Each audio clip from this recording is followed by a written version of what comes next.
नमस्कार. सुविधा मल्टीमीडियाच्या पुस्तक वाचन चॅनलमध्ये मी अद्वैत ऐनापुरे आपलं स्वागत करतो.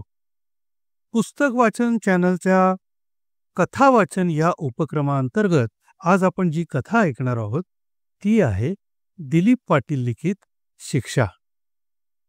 सादर आहे कथा शिक्षा. अरे सुनील, पुढच्या आठवड्यात आपल्या गावात रक्तदान शिबिर घ्यायचं ठरलंय. त्याची तुम्ही कुठपर्यंत तयारी केली? अनिलनं विचारलं. अनिल, आतापर्यंत 200 लोकांनी रक्तदानासाठी नावं नोंदवली आहेत, सुनील म्हणाला. सुनील, जरी 200 लोकांनी नावं नोंदवली तरी 200 लोकांचं रक्त घेतलं जाईल असं नाही. डॉक्टर रक्त तपासणी करताना कोणाला आजार आहे, कोणाचं वजन खूपच कमी आहे, या विविध गोष्टी बघत असतात. त्यामुळे आपण 25% लोकांचं रक्त घेतलं जाईल असं गृहीत धरायचं. आपण तर डॉक्टरांना कमीत कमी 100 लोकांचं रक्त घेतलं जाईल असं सांगितलंय. त्यामुळे आता आपल्या ओळखीच्या पण आपल्या गावाच्या बाहेरील असणाऱ्या व्यक्तींना येथे आणायचा प्रयत्न करूया. आपल्या व्हॉट्सॲप ग्रुपमधील अनेक लोकांना याबद्दल माहिती देऊया, अनिल म्हणाला. ठीक आहे अनिल, आपण आपल्या भरपूर व्हॉट्सॲप ग्रुपवरही माहिती देऊया, सुनील म्हणाला. अनिलनं MSW म्हणजेच मास्टर इन सोशल वेलफेअर हा कोर्स केला होता. तो एका NGO मध्ये मॅनेजर म्हणून काम करत होता. त्याचा भाऊ BSc करत होता. आपली नोकरी सांभाळत असतानाच रक्तदान, वृक्षारोपण, गावातील स्वच्छता अशा अनेक सामाजिक कार्यात त्याचा सहभाग असे. त्याची आई गेल्या वर्षीच डायबिटीसनं गेली होती. आपल्या मुलाला नोकरी लागली याचं तिला मरताना समाधान होतं. जाताना ती अनिलला म्हणाली होती, पोरा, तू गावासाठी एवढं करतोयस, पण तुझ्या अडचणीला गाव येईल का नाही हे तू बघ. अनिल म्हणाला, आई, गाव मला मदत करेल की नाही याची आता काळजी करण्याचं आता काय? देवानं बळ दिलंय, काम करतोय. पुढच्या आठवड्यात रक्तदान शिबिर गावात संपन्न झालं. अनिल आणि त्याच्या मित्रांनी केलेल्या अथक प्रयत्नांनी 131 लोकांनी रक्तदान केलं. डॉक्टर खूपच खुश झाले. शिबिर समारोप प्रसंगी अनिलचं विशेष कौतुक करण्यात आलं. अनिल आपल्या ऑफिसचं काम संपवून वडगाववरून आपल्या गावी वाठारला येत होता. रस्ता पार करत असताना एका कारनं त्याला धडक दिली आणि कार पुढे निघून गेली. अनिलला खूप लागलं होतं. एका तरुणानं त्याला बाजूला घेतलं. अनिलला बोलता येत होतं. त्याने त्या तरुणाला आपल्या मित्रांची नावं सांगितली आणि फोन करण्यास सांगितलं. पुढच्या 10 मिनिटात त्याचे 4 मित्र ज्या ठिकाणी अपघात घडलाय तिथं आले. रस्त्यावरील तरुणाचे त्यांनी खूप खूप आभार मानले आणि अनिलला लगेच कोल्हापूरच्या CPR हॉस्पिटलमध्ये दाखल करण्यात आलं. अनिलच्या हाताला व पायाला खूप लागलं होतं. रक्त गेलं होतं, त्यामुळे त्याला रक्ताची गरज होती. डॉक्टरांनी त्याचं रक्त तपासलं आणि डॉक्टर हादरले. तोपर्यंत अनिलचा भाऊ कृष्णकांत आणि वडील तुकाराम बोराडे आले होते. डॉक्टरांनी अनिलला रक्त चढवलं आणि पुढील उपचार सुरू केले. आता अनिलला पाहण्यासाठी गावातील बरेचसे लोक येत होते. 4 दिवसांनी अनिलला डिस्चार्ज देण्याची वेळ आली. डॉक्टरांनी अनिलचे वडील व एका मित्राला त्यांच्या रूममध्ये बोलावलं. डॉक्टर म्हणाले, काका, मी आता काय सांगतो ते शांतपणे ऐका. मला कल्पना आहे अनिल अनेक सामाजिक कामांमध्ये भाग घेत असतो. त्यावेळेला अनेक लोकांशी संबंध येत असतो. छोटे छोटे अपघात जसे की खरचटणं, कापणं यासारखे होत असतात. त्यावेळेला रक्त येत असतं. असं रक्त दुसऱ्याच्या शरीरात मिसळल्यास आणि रक्त असणाऱ्या व्यक्तीला एड्स असल्यास पुढील व्यक्तीला त्याची काही चूक नसताना एड्स होऊ शकतो. आम्हाला डॉक्टर लोकांना तर ही भीती नेहमीच असते, तरी सुद्धा आम्हाला कार्य करावं लागतं. तसाच काहीसा प्रकार अनिलच्या बाबतीत झाला असावा. तुम्ही काळजी करू नका. आपण अनिलवर पुढील योग्य ते उपचार करूया. आता तुम्ही अनिलला घरी घेऊन जा व त्याची तब्येत लवकर सुधारेल असं खाण्यात पौष्टिक आहार द्या. पुढील 15 दिवसांनी आपण पुन्हा एकदा अनिलला घेऊन या. त्याच्या या आजारावरती आपण पुढील उपचार जरूर करूया. अनिलचे वडील हादरले. आता अनिलला एड्स झाला आहे ही बातमी गावात पसरली. गावातील मंडळी कुजबूज सुरू करू लागली. सरपंचांपर्यंत ही बातमी पोहोचली आणि अनिलच्या कुटुंबाला गावाबाहेर काढावं असं बरेच लोक म्हणू लागले. सरपंच गणपत पाटील म्हणाले, आपण ग्रामसभा बोलवून यावरती निर्णय घेऊया. ग्रामसभेच्या वेळी 128 लोक उपस्थित होते. एड्स हा काहीतरी भयानक आजार आहे आणि तो आपल्या गावात पसरेल अशीच सर्वसाधारण भावना होती. गावातील सरपंचांसह प्रतिष्ठित मंडळी उपस्थित होती, पण त्यांनी सुद्धा गावकऱ्यांना समजावून सांगितलं नाही. आता अनिलचं कुटुंब, ज्यात अनिलचे वडील तुकाराम बोराडे आणि कृष्णकांत बोराडे यांना गावाच्या बाहेर एक साधं घर बांधून त्यांनी त्यात राहावं असं ठरलं. घर म्हणजे काय तर एक पत्र्याचं शेड. त्यात पाण्याची सोय नाही. पाणी जवळच्या ओढ्यातून अनिलच्या भावानं भरावं असं ठरलं. पुढील महिन्याभरात लाईटची सोय करून देऊ असं सरपंच गणपतराव पाटील यांनी सांगितलं. आता प्रश्न किराणा मालाचा होता. बाळकृष्ण वाणी यांचं गावात दुकान होतं. त्यांनी किराणा माल देण्याचं मान्य केलं. पुढील 4 दिवसात एक पत्र्याचं शेड अनिलच्या शेतात उभं करण्यात आलं. त्यासाठी गवंड्यानं भरपूर पैसा घेतला. त्याच्याबरोबर काम करण्यास मजूर तयार नव्हते. अनिलच्या कुटुंबावर हा मोठा आघात होता. अनिल तर सर्वांना मदत करत होता, पण त्याची आई बोलली तसंच झालं. आता त्याच्या घराकडे कोणीही येत नव्हतं. ओढ्यातून पाणी पिण्याची वेळ आली, त्यामुळं त्याच्या वडिलांची तब्येत खूपच खालावत चालली होती. त्याच्या भावाला, कृष्णकांत याला छोट्या मोठ्या खरेदीसाठी गावात यावं लागत होतं.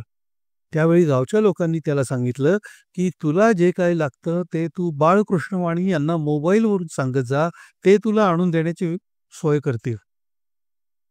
पण केवळ वस्तू दिल्या म्हणजे माणूस जगतो असं होत नाही. तो 2दा ग्रामपंचायतीच्या ऑफिसमध्ये आला आणि त्याने लाईट बद्दल लवकर सोय करा असं सांगितलं. अनेक ग्रामपंचायत सदस्य त्याला म्हणाले, बाबा तू इकडे येऊ नको, तुझ्यामुळं आम्हाला हा आजार होईल. आता त्याचं गावात फिरणं बंद झालं होतं. गावातील अनेक लोकांनी त्याच्याशी संपर्क तोडला होता. अनिलचा मित्र रंगनाथ पाटील हा कोल्हापूर शहरात राहत होता. तो शिरोली MIDC मध्ये काम करत होता. एकदा घरी आल्यानंतर त्याच्या आईनं अनिलची परिस्थिती त्याला सांगितली. त्यानं आपले वडील गणपतराव पाटील, जे गावचे सरपंच होते, त्यांना सुद्धा तुम्ही गावासारखं वागू नका व अनिलला मदत करा असं सांगितलं.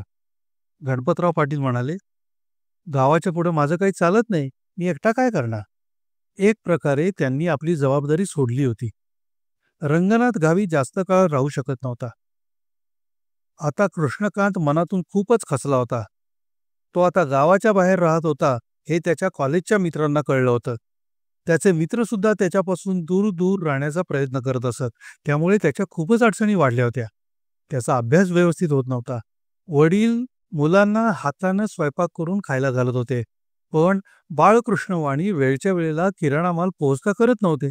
कधी मीठ नव्हतं, कधी मसाला नव्हता, तर कधी हळद नव्हती. असे प्रकार नेहमीच व्हायचे. अनिल अपघातातून बरा झाला नव्हता, त्यामुळे त्याचं कामावर जाणं होत नव्हतं. आता त्याला घरी येऊन 2 महिने झाले होते. त्याची तब्येत सुधारण्याऐवजी दिवसेंदिवस कमी होत चालली होती. कृष्णकांत गावच्या लोकांच्या मानसिक छळाला कंटाळला होता आणि त्यानं टोकाचं पाऊल उचललं. एके दिवशी त्यानं एका झाडाला गळफास लावून आत्महत्या केली. त्याचे अंत्यसंस्कार करण्यासाठी खूपच कमी लोक म्हणजे 28 लोक उपस्थित होते. आता कृष्णकांत गेल्यानंतर अनिलच्या कुटुंबाचे हाल खूपच वाढले. मधल्या काळात रंगनाथच्या आईनं त्याला या गोष्टी सांगितल्या, पण त्या काळात रंगनाथ कंपनीच्या कामासाठी 3 महिने दिल्लीला गेला होता, त्यामुळं तो काहीच करू शकला नाही. आता अनिलची तब्येत दिवसेंदिवस बिघडत चालली होती. त्याच्याकडे पाहण्यासाठी त्याचे वडील सोडले तर कोणीच नव्हतं. त्याला अधिक औषधांची गरज होती, पण ती औषधं सुद्धा मिळत नव्हती. आणि एका रात्री अनिलनं या जगाचा निरोप घेतला. रंगनाथच्या आईनं त्याला ही बातमी मोबाईलवर सांगितली. रंगनाथला राहवलं नाही. तो विमानानं गावी वाठारला आला. रक्षा विसर्जनाच्या वेळी रंगनाथ उपस्थित होता. त्यावेळी फक्त 50 लोक उपस्थित होते. आता 12व्याचा दिवस होता. त्यावेळी रंगनाथनं पुढाकार घेतला आणि अनिलच्या 12व्याचा कार्यक्रम व्यवस्थित पार पडला. आता अनिलचे वडील एकटेच राहिले होते. त्यांना गावात येऊ द्यायचं की नाही यासाठी पुन्हा एकदा ग्रामसभा बोलावली. अनेक ग्रामस्थांचा तुकाराम बोराडे, अनिलचे वडील यांना गावात घेण्यास विरोध होता. आता रंगनाथ उभा राहिला आणि म्हणाला, समस्त ग्रामस्थ बंधूंनो, अनिलनं आपल्या गावासाठी बरंच काम केलंय, पण ते तुम्ही विसरलात आणि त्याला गावाच्या बाहेर वाळीत टाकलं. 4 महिन्यांपूर्वी या बसलेल्या प्रतिष्ठित मंडळींनी अनिलच्या कुटुंबाला वाळीत टाकण्याचा निर्णय घेतला होता. त्याला साथ दिली. अनिल व कृष्णकांत गेले. खरं तर ते गेले नाहीत, तर आपण सर्वांनी त्याला मारलं. देव आपल्या प्रत्येकाला काय शिक्षा करणार आहे हे मला माहिती नाही. पण या प्रतिष्ठित मंडळींना देवानं आत्ताच काय काय शिक्षा केली आहे हे जरा आपण जवळून बघूया. बाबूराव गोरे बँकेचे मॅनेजर जे आता रिटायर झालेत, त्यांच्या मुलाला अपघात झालाय. आतापर्यंत 6 लाख रुपये खर्च झालेत. त्यांच्या मुलाचा एक पाय तुटलाय. आता तो आयुष्यभरासाठी अपंग झालाय. दुसरे अशोक पांढरे, यांचा शहरात कपड्याचा मोठा व्यापार आहे. यांची बायको जिन्यावरून घरंगळत खाली पडली. तिच्या कमरेचं हाड मोडलंय. ती आता घरीच अंथरुणाला खिळून पडली आहे. माहित नाही तिचा आता इथून पुढे काय हाल होणार आहेत. तिसरे बाळकृष्ण वाणी, यांनी अनिलला किराणा माल देत असताना भरपूर पैसे लावले. त्यांच्या दुकानाला आग लागली आणि भरपूर नुकसान झाले. चौथे कृष्णकांत माने, शहरात यांचा पेट्रोल पंप आहे. त्याच्या शेजारी खूप मोठे 2 पेट्रोल पंप झालेले आहेत. आता त्यांचा पेट्रोल पंप बंद पडेल अशी परिस्थिती निर्माण झाली आहे. आणि शेवटी 5वे, माझे वडील गणपतराव पाटील, माजी सरपंच. त्यांचा नुकत्याच झालेल्या ग्रामपंचायतीच्या निवडणुकीत सपाटून पराभव झालाय. मला 2 बहिणी. त्यातील एकीचा नवरा तिच्या मागे लागलाय, तुझ्या माहेरच्या इस्टेटमधून तुझा हिस्सा माग. हिस्सा देत नसले तर हिस्साची जेवढी किंमत आहे तेवढे पैसे आण. दुसऱ्या बहिणीचा नवरा मागे कसा राहील, तो सुद्धा असंच म्हणतोय. माझे वडील सरपंच असल्यामुळं गेल्या वेळच्या ग्रामसभेत आपण सर्वांनी जो अनिलच्या कुटुंबाला गावाबाहेर ठेवण्याचा निर्णय घेतला होता, त्याला ठामपणे विरोध करणं गरजेचं होतं. समजा त्यांच्या निर्णयाला तुम्ही लोकांनी विरोध केला असता, तर त्यांनी पोलिसात माहिती देणं गरजेचं होतं, पण त्यांनी असं काहीच केलं नाही.